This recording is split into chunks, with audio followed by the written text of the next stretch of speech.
معراج کتنے سال ہو گئے، 27 رجب بھی گزر جاتا ہے اور مہینوں پہ مہینے گزر جاتے ہیں۔ معراج ایک سبق ہے، معراج ہمیں اللہ پر کامل یقین دلانے کا ایک ذریعہ ہے کہ میرا اللہ قادر ہے اس پوری کائنات کے پورے نظام پر۔ نبی پاک صلی اللہ تعالی علیہ وسلم کی ہستی ہے جو اپنے اسی جسم کے ساتھ یہ سارے مراحل کو عبور کرتے ہوئے، آسمانوں کو عبور کرتے ہوئے، سدرۃ المنتہا کو پار کرتے ہوئے اور تمام نور کے پردوں سے آگے جاتے ہوئے اپنے رب کے آمنے سامنے ہم کلام ہوئے ہیں، جہاں عقل بند ہو جاتی ہے، جہاں عقول ختم ہوتی ہیں، جہاں منتہا ہے کائنات کی عقلوں کا، جہاں منتہا ہے کائنات کے تمام نظام کا۔ کائنات کے سردار رسول اللہ صلی اللہ تعالی علیہ وسلم کو اس سے اوپر، سدرۃ المنتہا سے اوپر لے جایا جا رہا ہے۔ یہ ایک ملاقات تھی خالق کائنات کی اور افضل الخلق کی۔ یہ تحفہ نماز کا، 5 نمازوں کا تحفہ یہ عرش پہ رسول اللہ صلی اللہ تعالی علیہ وسلم کو معراج پر دیا گیا ہے۔ آج بڑی آسانی سے کہہ دیتے ہیں کہ معراج کا واقعہ پتہ نہیں ہوا ہے کہ نہیں ہوا۔ اسکالرز بیٹھے ہوئے ہیں اور وہ اپنی مرضی سے قرآن کی تفاسیر کو بیان کرتے چلے جا رہے ہیں۔ تفسیر قرآن خود کوئی دیکھتا نہیں ہے کہ قرآن کیا کہہ رہا ہے، قرآن کے الفاظ کیا کہہ رہے ہیں، قرآن میں صحابہ نے کیا کہا ہے، قرآن میں احادیث نے کیا کہا ہے۔ صحیح احادیث آپ کے سامنے پیش کر رہا ہوں، بخاری اور مسلم کی احادیث پیش کر رہا ہوں۔ معراج کے قصے سے ہمیں کیا سبق ملتا ہے کہ ہم اللہ کے رسول کے عشق میں اس قدر دیوانہ وار ہو جائیں کہ ہم ہر بات کو سر تسلیم خم ہے، اللہ کے نبی نے فرمایا ہے بس یہ کرنا ہے، عمل میں آئے۔ کتنے رجب گزر گئے، کتنی دفعہ اس واقعے کو دہرا لیا، کتنی دفعہ اس واقعے کو سن لیا، میری اور آپ کی زندگی کہاں بدلی ہے؟ مجھے اس واقعے سے جو ایک تحفہ ملا تھا نماز کا، میں نماز کا کتنا پابند ہوں، میں کتنی نمازیں پڑھتا ہوں، 50 نمازوں کا اجر ملنا ہے 5 کی پابندی کرنے پر۔ کیا میں 5 نمازوں کی پابندی کرتا ہوں؟ کیا میں رسول اللہ صلی اللہ تعالی علیہ وسلم کی وہ وعیدیں، وہ عجائب جو دکھائے اور دیکھے گئے، کیا میں ان کو دیکھ کر عبرت حاصل کرتا ہوں؟ میری زندگی کہاں ہے، میں کہاں ہوں؟ یہ ہے معراج 27 رجب کا ایک سبق ہے۔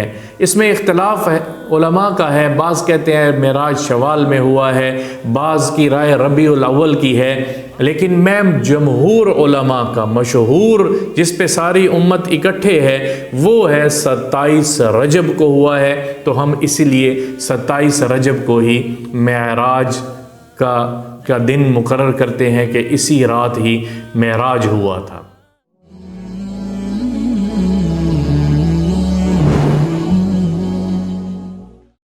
یہ مہینہ رجب کا چل رہا ہے۔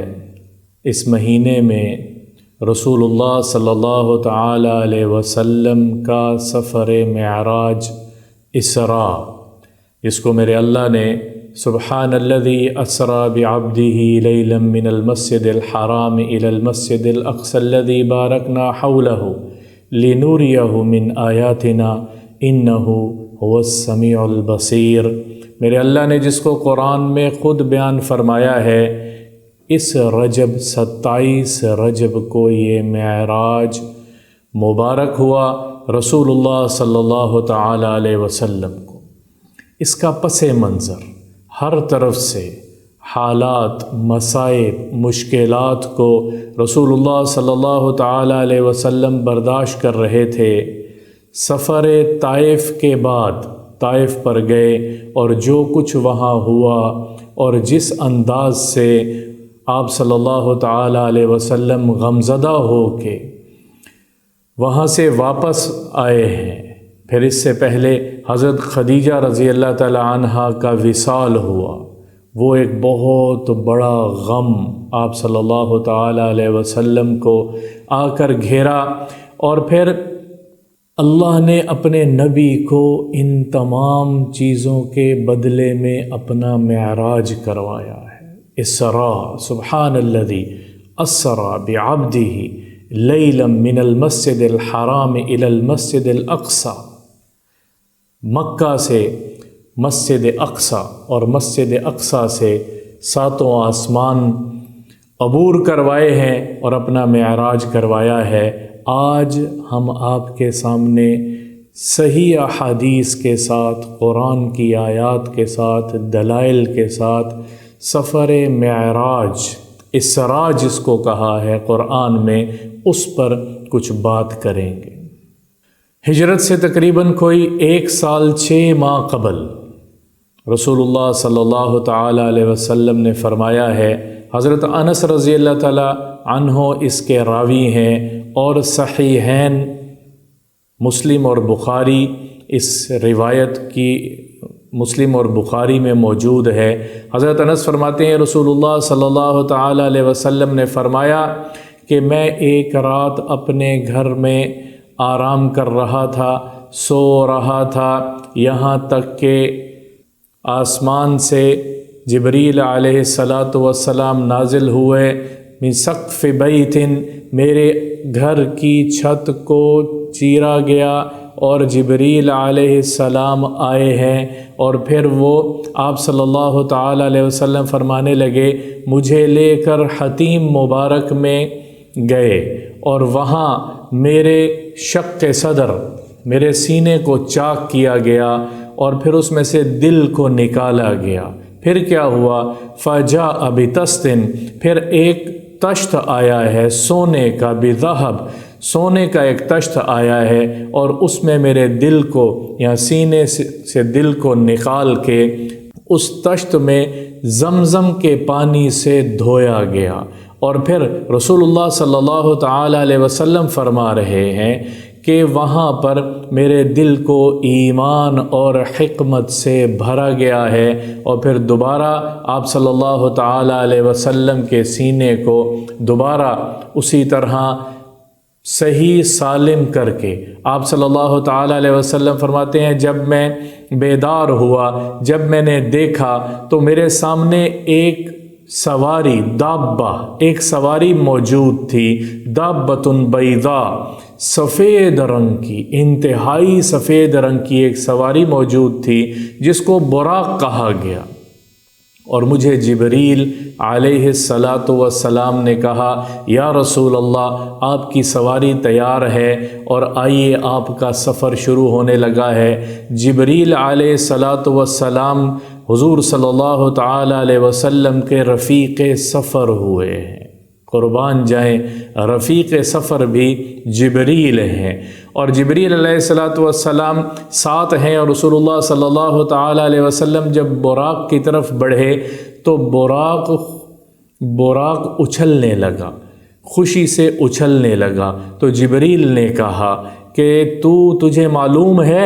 تجھے معلوم ہے تھم جا، ٹھہر جا، آج اس کائنات کی سب سے عظیم ترین ہستی تجھ پر سوار ہونے لگی ہے۔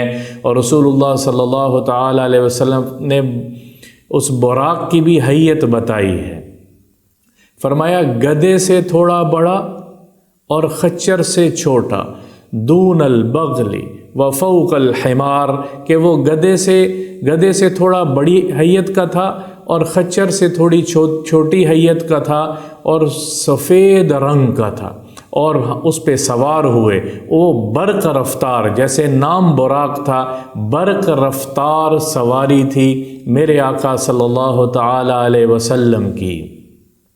یوں یہ سفر شروع ہوا، اور حد نگاہ تک اس کا ایک قدم حد نگاہ تک ہوتا تھا۔ اس راستے میں میرے نبی پاک صلی اللہ تعالیٰ علیہ وسلم کو بہت عجائب اور بڑے راز کی باتیں بتائی گئی ہیں۔ جبریل ساتھ سوار ہیں، جبریل ساتھ جا رہے ہیں، براق سواری چل رہی ہے، اور راستے میں حضور صلی اللہ تعالیٰ علیہ وسلم کا ایک جگہ سے گزر ہوا، کھجوریں لگی ہوئی تھیں، اور جبریل نے کہا یا رسول اللہ اس جگہ پر اتریے اور یہاں 2 رکعت نماز نفل ادا کیجئے۔ آپ صلی اللہ تعالی علیہ وسلم نے وہاں اتر کے 2 رکعت نماز نفل ادا فرمائے، اور پھر پوچھا جبریل یہ کون سی جگہ ہے؟ تو جبریل نے بتایا یہ مدینہ ہے، آپ ہجرت کر کے اس شہر میں تشریف لائیں گے، یہاں آپ نے 2 نفل پڑھے ہیں۔ پھر سوار ہوئے اور آگے چلتے ہیں، پھر ایک مقام آیا، جبریل نے کہا کہ یہاں اتریے اور یہاں 2 نفل ادا کیجئے۔ اسی طرح رسول اللہ صلی اللہ تعالی علیہ وسلم نے پھر 2 نفل ادا کیے اور پوچھا یہ کون سی جگہ ہے؟ یہ موسیٰ علیہ السلام کی جگہ ہے، یہ پاک درخت جہاں موسیٰ علیہ السلام کو ان کے رب کی زیارت ہوئی تھی، تجلی پڑی تھی، یہ وہ جگہ ہے۔ تو آپ کے رب کا حکم ہوا، یہاں بھی 2 نفل پڑھے، اور پھر آپ صلی اللہ تعالی علیہ وسلم نے آگے سفر شروع کیا۔ پھر تیسری جگہ آئی ہے اور جبریل نے کہا یہاں بھی آپ اتریے اور 2 رکعت نماز نفل ادا کیجئے۔ تو آپ صلی اللہ تعالی علیہ وسلم نے وہاں بھی 2 رکعت نماز نفل ادا کیے، اور بتایا گیا کہ یہ آپ کے بھائی، آپ سے پہلے نبی عیسیٰ علیہ السلام کی جائے پیدائش ہے، بیت اللحم کے نام سے اس کو جانا جاتا ہے۔ نبی پاک صلی اللہ تعالی علیہ وسلم سفر جاری تھا، اور سفر میں ایک عورت پر گزر ہوا، اور وہ آپ صلی اللہ تعالی علیہ وسلم نے دیکھا۔ جبریل نے کہا اس کی طرف التفات نہ کیجیے، آگے سفر شروع ہو گیا۔ آگے گئے، ایک شخص ایک آدمی پر سے گزر ہوا، جبریل نے کہا اس سے بھی منہ پھیر لیجئے، آگے سفر کیجئے۔ آگے گئے تو 3 لوگوں کی ایک جماعت پر سے گزر ہوا، تو جبریل علیہ السلام نے کہا کہ ان کو سلام کیجئے۔ تو آپ صلی اللہ تعالی علیہ وسلم نے پوچھا جبریل وہ بوڑھی خاتون کون تھی؟ فرمایا وہ دنیا تھی، اور اس کی طرف التفات نہ کرنے کا حکم ہوا آپ کے رب کی طرف سے۔ اور جبریل وہ شخص کون تھا؟ فرمایا وہ شخص وہ شیطان تھا، اس کی طرف سے بھی اللہ نے آپ کو منہ موڑنے کا حکم کیا۔ جبریل یہ 3 کون لوگ ہیں؟ فرمایا یہ ابراہیم علیہ السلام ہے، اور عیسیٰ علیہ السلام ہے، اور موسیٰ علیہ السلام ہیں۔ آپ نے ان کو سلام کیا۔ یوں یہ برکتوں والا اسرا بعبدہ لیلا من المسجد الحرام الى المسجد الاقصى الذي باركنا حوله لنريه من آیاتنا انہ هو السمیع البصیر۔ یہ سفر شروع ہوتا ہے اور نبی پاک صلی اللہ تعالی علیہ وسلم بیت المقدس پہنچتے ہیں۔ بیت المقدس میں پھر تمام انبیاء کو وہاں اکٹھا کیا گیا ہے۔ 1,24,000 انبیاء، یا جن روایات کے مطابق اس سے زیادہ ہیں، 1,24,000 تمام انبیاء کو وہاں اکٹھا کیا گیا تھا۔ اور ایک روایت کے مطابق آسمان کے فرشتوں کو بھی اس دن وہاں اتارا گیا تھا، اور پھر اقامت ہوئی، آذان ہوئی، اور جبریل رسول اللہ صلی اللہ تعالی علیہ وسلم کو فرمانے لگے، کہنے لگے آئیے یا رسول اللہ، آج آپ کو حکم ہے تمام انبیاء کے امام بننے کا۔ آج یہ اعزاز اور یہ شرف کائنات کے سردار رسول اللہ صلی اللہ تعالی علیہ وسلم کو حاصل ہو رہا ہے، اور آپ صلی اللہ تعالی علیہ وسلم آگے ہوئے اور 2 رکعت نماز کی امامت کروائی گئی۔ یہ معراج کا سفر آپ صلی اللہ تعالی علیہ وسلم کے جسم اطہر کے ساتھ ہوا ہے، ظاہری جسم کے ساتھ ہوا ہے، بیداری کی حالت میں ہوا ہے۔ جتنے غلط چیزیں پھیلی ہوئی ہیں، کوئی کہتا ہے کہ یہ حقیقت میں سفر نہیں ہوا بلکہ صرف آپ صلی اللہ تعالی علیہ وسلم کو خواب میں دکھایا گیا۔ اس آیت پہ غور کریں، سبحان الذی اسرا بعبدہ، سبحان الذی اسرا بعبدہ لیلاً، عبد ہے، عبدیت کی صورت میں یہ سفر ہوا ہے۔ یہ عبدیت کی صورت میں آپ صلی اللہ تعالی علیہ وسلم کے جسد اطہر کو اس دنیا سے اٹھا کر ان کا رب معراج کروا رہا ہے، اپنے پاس بلا رہا ہے۔ بیت المقدس سے پھر سفر شروع ہوتا ہے آسمانوں کی طرف۔ اسرا بعبدہ، اٹھایا ہے آسمانوں، اسرا اللہ نے اپنے پاس بلایا ہے۔ مکہ سے براہ راست نہیں لے گئے، بیت الحرام سے مسجد اقصی، مکہ سے مسجد اقصی، وہاں انبیاء کو اکٹھا کیا گیا ہے، اور وہاں سے پھر براق کے ذریعے سے پھر دوبارہ سفر شروع ہوتا ہے، اور پھر پہلا آسمان، ایک قدم پہ پہلا آسمان ہے، اور وہاں جبریل امین پہلے آسمان پہ پہنچتے ہیں تو وہ فرماتے ہیں دروازے کھولے جائیں۔ آگے سے سوال آتا ہے کون ہیں آپ؟ تو کہا اور کون آپ کے ساتھ ہے؟ تو جواب ملتا ہے میں جبریل ہوں اور میرے ساتھ محمد مصطفیٰ صلی اللہ تعالی علیہ وسلم ہیں۔ ففتح، پہلے آسمان کے دروازے کھلتے ہیں تو آپ صلی اللہ تعالی علیہ وسلم نے فرمایا میں کیا دیکھتا ہوں؟ آدم علیہ السلام پہلے آسمان پر استقبال کر رہے ہیں، مرحبا مرحبا بابن صالح، میرے نیک بیٹے کو میں مرحبا کہتا ہوں، مرحباً بنبی صالح، میں ایک نیک نبی کو مرحبا کہتا ہوں۔ سلام کیا آپ صلی اللہ تعالی علیہ وسلم، ان سے ملاقات ہوئی، اور پھر اگلا قدم دوسرا آسمان، اور دوسرے آسمان پہ اسی انداز سے دروازے کھلوائے گئے ہیں، اور وہاں پر کس نے مرحبا کیا ہے؟ یحییٰ علیہ السلام اور عیسیٰ علیہ السلام نے۔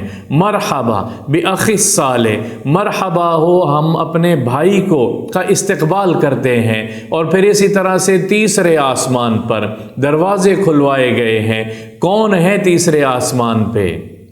زکریا علیہ السلام، مرحبا، اور ایک روایت میں آتا ہے یوسف علیہ السلام مرحبا کر رہے ہیں، مرحبا بأخی الصالح، مرحبا بنبی صالح، ہم استقبال کرتے ہیں، ہم سلام پیش کرتے ہیں اپنے بھائی کو، اپنے صالح نبی کو، نبیوں کے سلسلے کے آخری نبی حضرت محمد مصطفیٰ صلی اللہ تعالی علیہ وسلم کو۔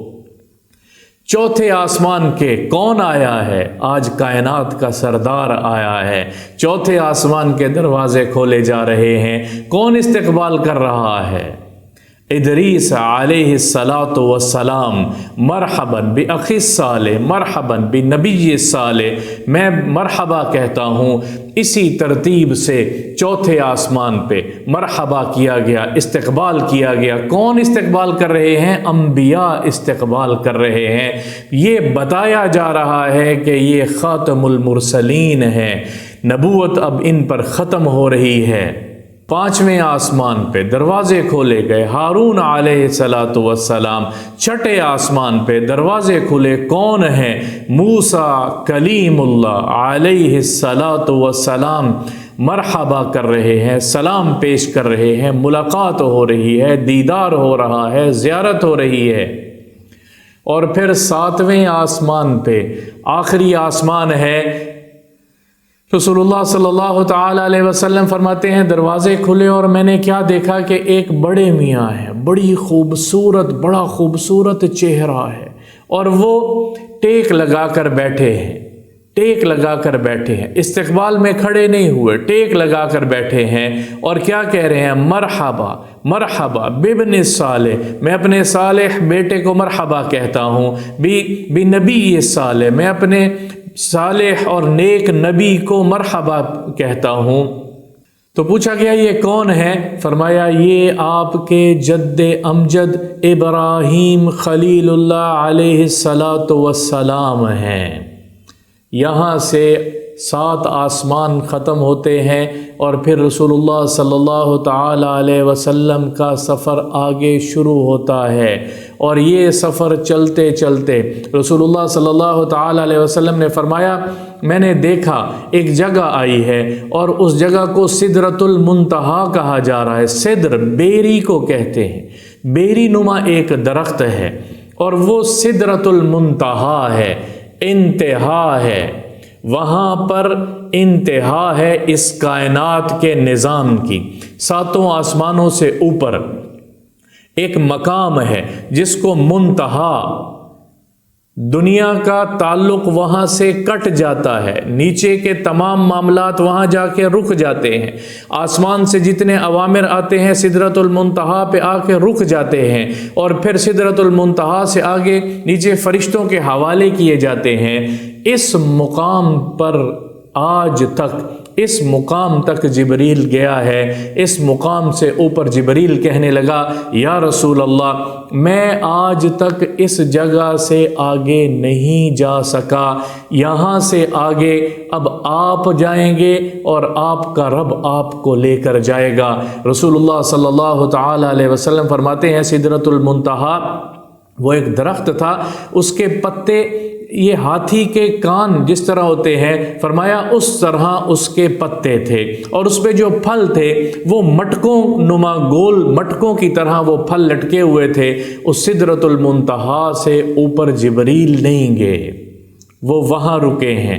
اللہ نے آسمان سے، اپنے آسمان سے نور کا ایک تخت اتارا ہے، اس نور کے تخت پہ رسول اللہ صلی اللہ تعالی علیہ وسلم کو سوار کیا گیا، اور آپ صلی اللہ تعالی علیہ وسلم نے آگے کا سفر شروع کیا۔ فَكَانَ قَابَ قَوْسَيْنِ أَوْ أَدْنَىٰ، آپ صلی اللہ تعالی علیہ وسلم آگے بڑھتے چلے گئے اور فرماتے ہیں کہ سارے 70,000 نور کے پردوں کو عبور کیا گیا ہے۔ ایک نور کا پردہ ہٹا، دوسرا نور کا پردہ ہٹا، 70,000 نور کے پردے ہٹے، اور آپ صلی اللہ تعالی علیہ وسلم نے فرمایا پھر میں نے کیا دیکھا ہے؟ فرعیت نور العظم، پھر میں نے اپنے رب کے نور کو، میں نے اپنے رب کے نور کو دیکھا ہے۔ ایک روایت میں ہوتا ہے دون الحجاب، اور پھر میرے رب نے مجھ سے خطاب کیا ہے۔ آپ صلی اللہ تعالی علیہ وسلم نے فرمایا پھر اللہ نے مجھ سے جو چاہا راز و نیاز کی باتیں کی ہیں۔ یہ معراج کا سفر ہے، نبی پاک صلی اللہ تعالی علیہ وسلم کی ہستی ہے جو اپنے جسم، اپنے اسی جسم کے ساتھ یہ سارے مراحل کو عبور کرتے ہوئے، آسمانوں کو عبور کرتے ہوئے، سدرۃ المنتہا کو پار کرتے ہوئے، اور تمام نور کے پردوں سے آگے جاتے ہوئے اپنے رب کے آمنے سامنے ہم کلام ہوئے ہیں۔ اور وہاں اللہ نے ایک تحفہ دیا۔ کیا تحفہ دیا ہے؟ میرے نبی میں تمہیں، تمہاری امت کے لیے 50 نمازیں، ایک دن میں 50 نمازوں کا تحفہ دے رہا ہوں، 50 نمازیں عطا کر رہا ہوں۔ آپ کی امت ان 50 نمازوں کو پڑھے گی۔ رسول اللہ صلی اللہ تعالی علیہ وسلم 50 نمازیں لے کر اسی طرح واپسی کا سفر شروع ہونے لگا۔ جب 7ویں آسمان سے نیچے 6ٹھے آسمان پر آئے، موسیٰ علیہ السلام نے پوچھا کیا بات ہوئی اور کیا عطا کیا گیا؟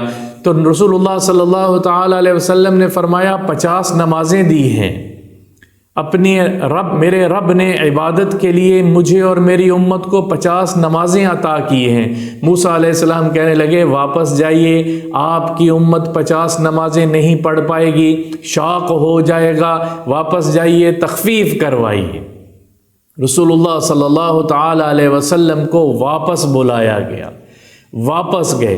اے میرے رب نمازوں میں کچھ کمی کیجئے، 50 نمازیں بہت زیادہ ہیں، اور پھر 10 کم کی گئیں، اور اللہ کے نبی پھر واپس آئے۔ موسیٰ علیہ السلام نے کہا اب کیا ہوا؟ فرمایا 40 ہو گئی ہیں، واپس جائیے، کرتے کرتے اسی طرح ایک کے بعد پھر ایک، پھر صف، پھر واپس، پھر آنا، پھر جانا، پھر آنا، اور آخری مرتبہ اللہ نے کہا کہ اب آپ کو 5 نمازیں عطا کی ہیں، اور 5 نمازیں لے کے جب رسول اللہ صلی اللہ تعالیٰ علیہ وسلم موسیٰ علیہ السلام کے پاس پہنچے، موسیٰ علیہ السلام نے کہا ابھی بھی زیادہ ہے، میری امت پہ 2 فرض ہوئی تھیں وہ نہیں پڑھ سکے، آپ واپس جائیے، اس میں اور تخفیف کروائیں۔ تو نبی پاک صلی اللہ تعالیٰ علیہ وسلم نے فرمایا اب مجھے اللہ سے حیا آتی ہے۔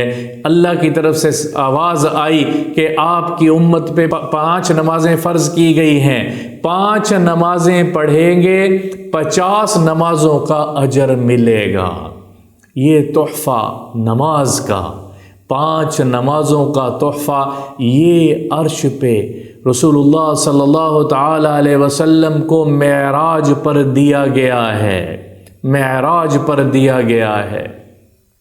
اور آپ صلی اللہ تعالیٰ علیہ وسلم اسی طرح سے، اسی ترتیب سے، جس ترتیب سے معراج ہوا تھا، اسراء ہوا تھا، اسی ترتیب سے رسول اللہ صلی اللہ تعالیٰ علیہ وسلم واپس بیت المقدس پہنچے، اور پھر بیت المقدس سے آپ صلی اللہ تعالیٰ علیہ وسلم مکہ واپس 1 رات کے تھوڑے سے پہر میں یہ سارا سفر کروایا گیا ہے۔ سبحان الذی اسری بعبدہ لیلا من المسجد الحرام الی المسجد الاقصی الذی بارکنا حولہ، پاک ہے وہ ذات، قربان جائیں، سبحان اللہ، سبحان الذی، سبحان الذی، یہاں اپنا اس میں جلالہ اللہ بھی ذکر نہیں کیا، سبحان الذی، پاک ہے وہ ذات۔ سبحان کا کیا مطلب ہے؟ تمام عیوب سے پاک ہے، پاک ہے وہ ذات، تمام قیود سے پاک ہے، سب کچھ کرنے پہ قادر ہے، سب کچھ کے کرنے کے لیے اس کو کچھ کرنا نہیں پڑتا، قادر ہے۔ یہاں قرآن کتنا خوبصورت کلام ہے، یہ خود بولتا ہے کہ یہ اللہ کے سوا کسی اور کا کلام ہو ہی نہیں سکتا۔ یہاں کوئی اور نام استعمال کیا جا سکتا تھا، لیکن سبحان، سبحان الذی، پاک ہے، کیونکہ کام آگے کیا ہو رہا ہے کہ عقل سے ورا کام ہونے لگا ہے، دنیاوی سمجھ بوجھ سے دور کام ہونے لگا ہے، عقل میں آنے والی بات نہیں ہے کہ رات کے کچھ پہر میں یہ سفر ہوا اور بیت المقدس پہنچے، اور بیت المقدس سے معراج ہوا، اور معراج عرش 7 آسمان عبور ہوئے، اور پھر زمین پر واپس آئے، اور جب واپس پہنچے ہیں، ایک تاریخی روایت ہے کہ رسول اللہ صلی اللہ تعالی علیہ وسلم جب گئے تھے تو جس بستر سے نکل کے گئے تھے، جب واپس پہنچے تو وہ بستر اسی طرح سے گرم پایا گیا، اسی طرح سے گرم پایا گیا۔ تو جب یہ ساری چیزیں سمجھ سے باہر تھیں تو میرے اللہ نے اپنا نام بھی سبحان ذکر، پاک ہے وہ ذات، سبحان الذی، اور اسرا، تمام شبہات، تمام شکوک، اس خود یہ آیت اس کو رفع کرتی ہے۔ سبحان الذی اسرا، بعض لوگ کہتے ہیں یہ 2 الگ واقعات ہیں، بیت المقدس تک جانا الگ واقعہ ہے، الگ نہیں ہے، خود آیت بیان کر رہی ہے، اور معراج الگ واقعہ ہے۔ بعض اس کو کہتے ہیں کہ یہ خواب میں ہوا تھا، یہ صرف دکھایا گیا، حقیقت نہیں تھی۔ حقیقی بیداری کے حالت میں اسی جسم اور روح کے ساتھ رسول اللہ صلی اللہ تعالی علیہ وسلم کو یہ سفر کروایا گیا ہے۔ سبحان الذی اسرا، جس نے اسراء کروایا، پاک ہے وہ ذات جس نے اسراء یعنی معراج کا سفر کروایا، بعبدہ، اپنے بندے کو، بعبدہ، عبد، عبد، عبد مٹی سے بنے ہوئے بندے کو کہ بعبدہ، لیلا من المسجد الحرام، رات ایک ظرف بیان کیا گیا ہے، وقت بیان کیا گیا ہے، ظرف بیان کیا گیا ہے کہ ظرف سے باہر ہو کے نہیں نکلے۔ میرے اللہ نے، بعض لوگ اس کو یوں تعویل کرتے ہیں اللہ نے وقت روک دیا تھا۔ میرے بھائیوں، میرا اللہ وقت کو چلاتے ہوئے، وقت بھی چل رہا ہوگا، رات بھی چل رہی ہے، کہیں وقت کو روک سکتا ہے، کہیں وقت کو جاری کر سکتا ہے، اور سب کچھ کے ہوتے ہوئے نظام کائنات بھی چل رہا ہوگا، اور سب کچھ کے ہوتے ہوئے وہ پل بھر میں یہ سارا سفر کروا سکتا ہے۔ اس کو سبحان کہتے ہیں۔ سبحان الذی اسری بعبدہ لیلا من المسجد الحرام الی المسجد الاقصی، اور یہ برکتیں ہیں لنوریہ من آیاتنا، اور خود اللہ کہہ رہا ہے اس لیے کروایا ہے تاکہ ہم آپ کو اپنی قدرت دکھا سکیں، تاکہ ہم تم لوگوں کو اپنی نشانیاں دکھا سکیں، ہم تم لوگوں کو اپنی آیات دکھا سکیں۔ انہو، تاکید کے ساتھ، بے انہو هو السمیع البصیر، اور وہ سننے والا۔ اللہ اکبر، اللہ اکبر۔ آخری دو اپنی صفات، انہو، بے شک وہ، ہوا، تاکید، انہ میں تاکید ہے، ہو میں تاکید ہے، ہوا میں تاکید ہے، انہو ہوا السمیع۔ یہاں کوئی اور بھی تو اپنی صفت الحکیم ذکر کیا جا سکتا تھا، العلیم ذکر کیا جا سکتا تھا، العزیز ذکر کیا جاتا تھا، القدیر ذکر کیا جا سکتا تھا، لیکن نہیں کیا۔ انہو هو السمیع، وہ سننے والا ہے، جو کچھ تم کہہ رہے ہو وہ سن رہا ہے، اور اس قصے کے ہو جانے کے بعد جو کچھ تم لوگ کہو گے وہ بھی سن رہا ہے، وہ سب کچھ کو جانتا ہے۔ انہو هو السمیع، آگے البصیر، اور وہ ہر چیز کو بصارت رکھتا ہے، ہر چیز کو دیکھتا ہے۔ بصیر میں تمام وہ معنی موجود ہیں، حکمت کے اور دیکھنے کے اور علم رکھنے کے، اور بصیر بصارت سے ہے، اور مکمل طور پہ گرفت کرنا، تمام علوم کی کو پر مکمل گرفت کرنے کو بصیر کہتے ہیں۔ انہو هو السمیع البصیر، کیونکہ وہ سمیع بھی ہے اور وہ بصیر بھی ہے، اور اس پہ مکمل پوری تاکید کے ساتھ یہ بات فرمائی ہے۔ آج بڑی آسانی سے کہہ دیتے ہیں کہ معراج کا واقعہ پتہ نہیں ہوا ہے کہ نہیں ہوا۔ اسکالرز بیٹھے ہوئے ہیں اور وہ اپنی مرضی سے قرآن کی تفاسیر کو بیان کرتے چلے جا رہے ہیں۔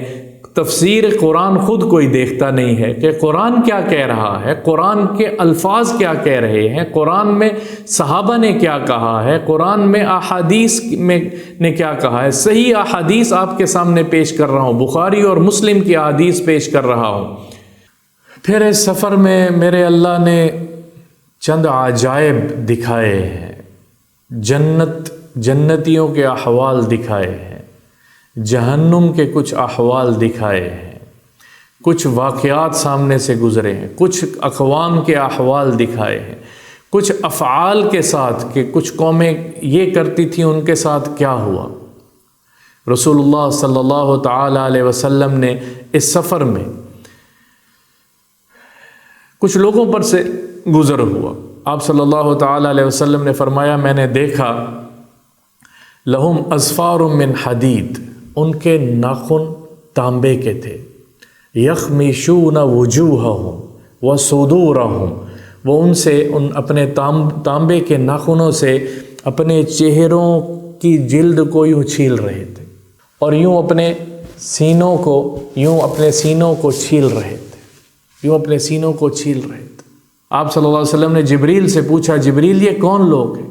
فرمایا، یا رسول اللہ، یہ وہ لوگ ہیں جو دوسروں کی غیبت کیا کرتے ہیں، جو اپنے بھائی کی غیر موجودگی میں ان کی برائیاں بیان کرتے ہیں۔ اللہ اکبر، کتنا بڑا گناہ ہے غیبت کرنا۔ آگے آپ صلی اللہ تعالی علیہ وسلم چلے ہیں، پھر کیا دیکھا ہے؟ ایک شخص ہے، لوہے کے خود یہاں سے اس کے یہاں ڈالے جاتے ہیں، اشداق، اور اس کو کھینچ کے چیرتے ہوئے یہاں تک لایا جاتا ہے، پھر ادھر سے وہ لوہے کی کنڈی خود ڈالا جاتا ہے، اور یہ چیرتے ہوئے یہاں تک لایا جاتا ہے۔ پھر اور وہ چیخ رہا ہے، پھر وہ اس کو چھوڑا جاتا ہے، وہ دوبارہ سے ٹھیک ہوتا ہے، پھر اس کو اسی کیفیت میں تکلیف پہنچائی جا رہی ہے، اور یہ عمل مسلسل ہو رہا ہے۔ تو آپ صلی اللہ تعالیٰ علیہ وسلم نے فرمایا یہ کون لوگ ہیں؟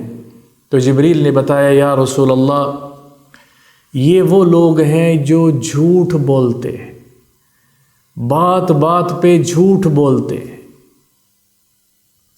پھر آگے آپ صلی اللہ تعالیٰ علیہ وسلم کا سفر شروع ہوا، آگے جاتے ہیں، کیا دیکھتے ہیں؟ کچھ لوگ ہیں ان کی زبانیں کھینچی جا رہی اور کھینچ کے ان کو لمبا کیا جا رہا، اور پھر کینچیوں سے زبانیں کاٹی جا رہی ہیں۔ تو آپ صلی اللہ تعالیٰ علیہ وسلم فرماتے ہیں جبریل یہ کون لوگ ہیں؟ فرمایا یا رسول اللہ یہ وہ واعظ ہیں جو اپنی کی ہوئی بات پہ خود عمل نہیں کرتے اور لوگوں میں فتنہ برپا کرتے ہیں۔ سنبھل کے بات کرنا ہے، امت کو جوڑ کے چلنا ہے، امت کو جوڑ کے چلنا ہے۔ ممبروں سے علماء کی ذمہ داری ہے کہ بات بڑے سنبھل کے کی جائے۔ آگے بہت منازل پڑی ہیں۔ پھر آگے آپ صلی اللہ تعالیٰ علیہ وسلم آگے جاتے ہیں، کیا دیکھتے ہیں کہ ایک طرف گوشت پکا ہوا ہے، خوشبودار ہانڈی میں گوشت پکا ہوا ہے، اور دوسری طرف اسی کے ساتھ ہی گلا سڑا گوشت پڑا ہوا ہے۔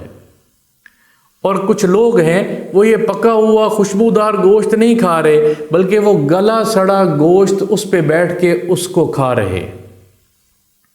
تو آپ صلی اللہ تعالیٰ علیہ وسلم پوچھتے ہیں جبریل یہ کون لوگ ہیں؟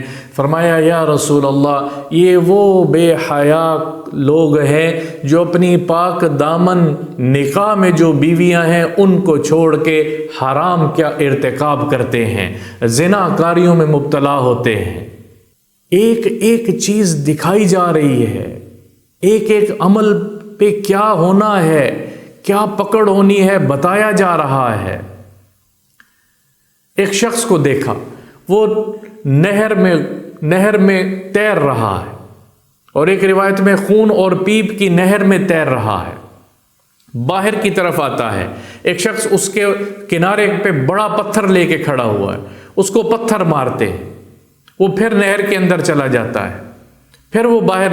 یہ کون آدمی ہے جو باہر نہیں نکل پا رہا اس خون اور پیپ میں، اور اس کو پتھر مارا جا رہا ہے؟ میں یہ وہ ہے جو نفع کے لیے سود کا ارتکاب کرتا تھا، سود کھاتا تھا، سود خور کا یہ انجام ہو رہا ہے۔ ایک شخص بیٹھا ہوا ہے، اور ایک روایت میں چت لیٹا ہوا ہے، اور دوسرا آدمی اس کے سرانے ایک پتھر لے کے کھڑا ہوا ہے، بڑا پتھر، اور وہ اس کے سر پہ دے مارتا ہے۔ اللہ اکبر، سر پہ دے مار، جس کی وجہ سے اس کا سر پاش پاش ہو جاتا ہے، اور پھر تھوڑی دیر کے بعد وہ سر دوبارہ ٹھیک ہوتا ہے، پتھر لڑکتے ہوا دور جاتا ہے، پھر وہ پتھر اٹھا کے آتا ہے، پھر اس کے سر پہ مارتا ہے، اور یہی عمل بار بار دہرایا جا رہا ہے، بار بار دہرایا جا رہا ہے۔ جبریل یہ کون شخص ہے؟ فرمایا یا رسول اللہ یہ نماز میں سستی کرنے والوں کا انجام ہے، نماز نہ پڑھنے والوں کا انجام نہیں ہے، نماز میں سستی کرنے والوں کا انجام ہے، نماز میں سستی کرنے والوں کا انجام ہے۔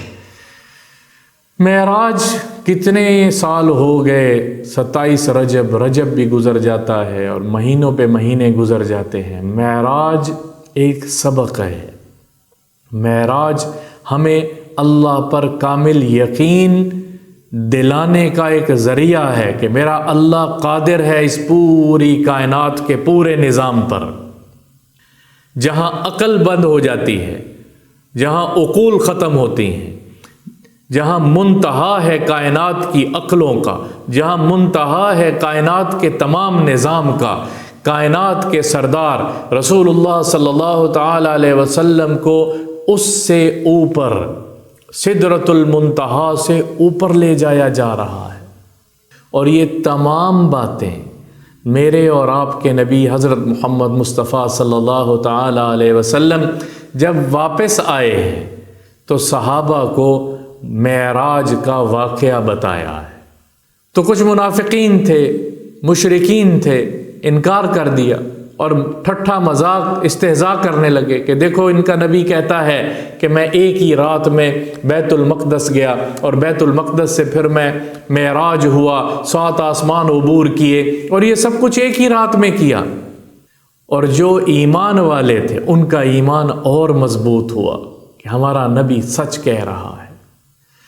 جب آپ صلی اللہ تعالیٰ علیہ وسلم واپس آ رہے تھے تو راستے میں ایک قافلہ دیکھا، گزرتے ہوئے ایک قافلہ جو کہ مکہ کی طرف آ رہا تھا۔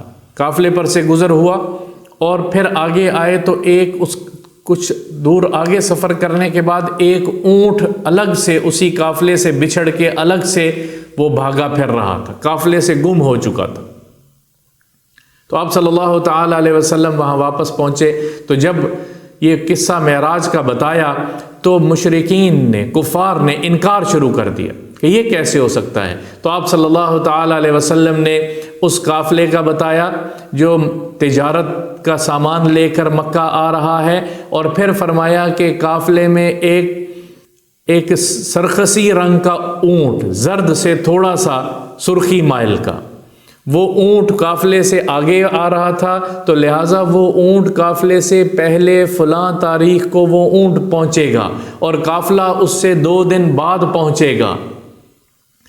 تو سب نے کھلی آنکھوں سے دیکھا جس دن میرے نبی پاک صلی اللہ تعالیٰ علیہ وسلم نے فرمایا تھا، اس دن وہ اونٹ پہلے مکہ میں داخل ہوا ہے اور پھر قافلہ اس سے 2 دن بعد قافلہ اس میں پہنچا۔ اور پھر قافلے والوں سے پوچھا گیا کہ ایسا کوئی واقعہ ہوا تھا کہ آپ لوگوں کا اونٹ آپ سے بچھڑ گیا ہو؟ تو انہوں نے بتایا ہاں ہمارا اونٹ ہم سے بچھڑ گیا تھا اور وہ بچھڑ کے ہم سے غائب ہو گیا تھا۔ تو بتایا گیا کہ وہ پہلے تم سے مکہ میں پہنچا ہے۔ میرے اللہ نے دکھایا ہے، بتایا ہے۔ اور ایک اور واقعہ آتا ہے، تاریخ کا واقعہ ہے کہ ایک شخص کھڑا ہوا اور جس نے بیت المقدس دیکھا ہوا تھا، اور وہ کہنے لگا آپ کہتے ہو کہ میں نے بیت المقدس دیکھا ہے، آپ بیت المقدس گئے ہیں، تو پھر مسجد اقصیٰ کے بارے میں، بیت المقدس کے بارے میں کچھ بتائیے تو صحیح کہ وہ کہاں تھا، اس کا دروازہ کیسے تھا، وہ کس جگہ پہ تھا۔ تو نبی پاک صلی اللہ تعالیٰ علیہ وسلم پر یہ معجزہ اللہ نے اتارا کہ آپ صلی اللہ تعالیٰ علیہ وسلم نے یوں نظر اٹھائی اور اللہ نے اسی وقت بیت المقدس ان کے سامنے کر دیا، اور وہ سوال کر رہا ہے، اور رسول اللہ صلی اللہ تعالیٰ علیہ وسلم بیت المقدس کو مکہ میں بیٹھے ہوئے دیکھ کر جواب دیتے چلے جا رہے ہیں۔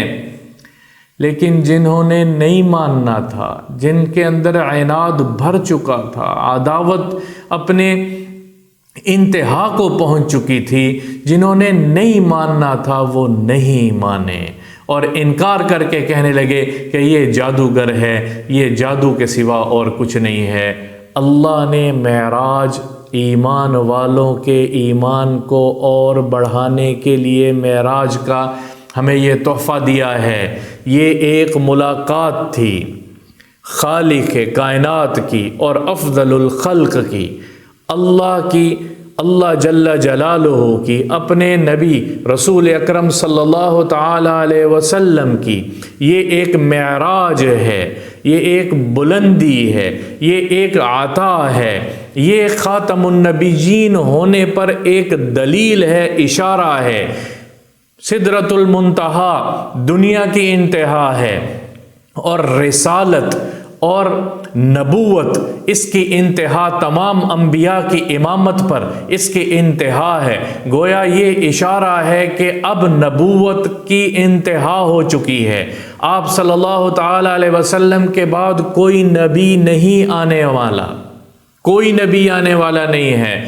ما کان محمد ابا احد من رجالکم ولکن رسول اللہ وخاتم النبیین، میرے نبی کے بعد کوئی اور نبی نہیں ہے، خاتم المرسلین، آخری نبی بنا کر بھیجا ہے۔ معراج کے قصے سے ہمیں کیا سبق ملتا ہے کہ ہم اللہ کے رسول کے عشق میں اس قدر دیوانہ وار ہو جائیں کہ ہم ہر بات کو سر تسلیم خم ہے، اللہ کے نبی نے فرمایا ہے بس یہ کرنا ہے، عمل میں آئے، عمل میں آئے۔ کتنے رجب گزر گئے، کتنی دفعہ اس واقعے کو دہرا لیا، کتنی دفعہ اس واقعے کو سن لیا، میری اور آپ کی زندگی کہاں بدلی ہے؟ مجھے اس واقعے سے جو ایک تحفہ ملا تھا نماز کا، میں نماز کا کتنا پابند ہوں، میں کتنی نمازیں پڑھتا ہوں، 50 نمازوں کا اجر ملنا ہے 5 کی پابندی کرنے پر، کیا میں 5 نمازوں کی پابندی کرتا ہوں؟ کیا میں رسول اللہ صلی اللہ تعالی علیہ وسلم کی وہ وعیدیں، وہ عجائب جو دکھائے اور دیکھے گئے، کیا میں ان کو دیکھ کر عبرت حاصل کرتا ہوں؟ میری زندگی کہاں ہے، میں کہاں ہوں؟ یہ ہے معراج 27 رجب کا ایک سبق ہے۔ اس میں اختلاف ہے علماء کا ہے، بعض کہتے ہیں معراج شوال میں ہوا ہے، بعض کی رائے ربیع الاول کی ہے، لیکن میں جمہور علماء کا مشہور جس پہ ساری امت اکٹھے ہے وہ ہے 27 رجب کو ہوا ہے، تو ہم اسی لیے 27 رجب کو ہی معراج کا دن مقرر کرتے ہیں کہ اسی رات ہی معراج ہوا تھا۔ رجب کا مہینہ جا رہا ہے، اس کے بعد شعبان ہے اور رمضان ہے، گویا اس معراج سے آگے شعبان میں ان اعمال کا اختیار کیا جائے، رمضان تک پہنچیں اور رمضان میں ایسی عبادات ہوں کہ اللہ ہم سے راضی ہو جائے اور ہمارے گناہوں کو معاف کر دے۔ دنیا میں میرے اور آپ کے بھیجے جانے کا مقصد ایک ہی ہے، وہ اللہ کو راضی کرنا ہے، رسول اللہ صلی اللہ تعالی علیہ وسلم کے احکامات پر عمل کر کے۔ اللہ مجھے بھی عمل کی توفیق عطا فرمائے، اور جو اس واقعے میں بیان کرنے میں کچھ چیزیں رہ گئیں، کوئی کمی کوتاہی ہوئی، اللہ تعالیٰ درگزر فرمائے اور معاف فرمائے۔ السلام علیکم ورحمۃ اللہ وبرکاتہ۔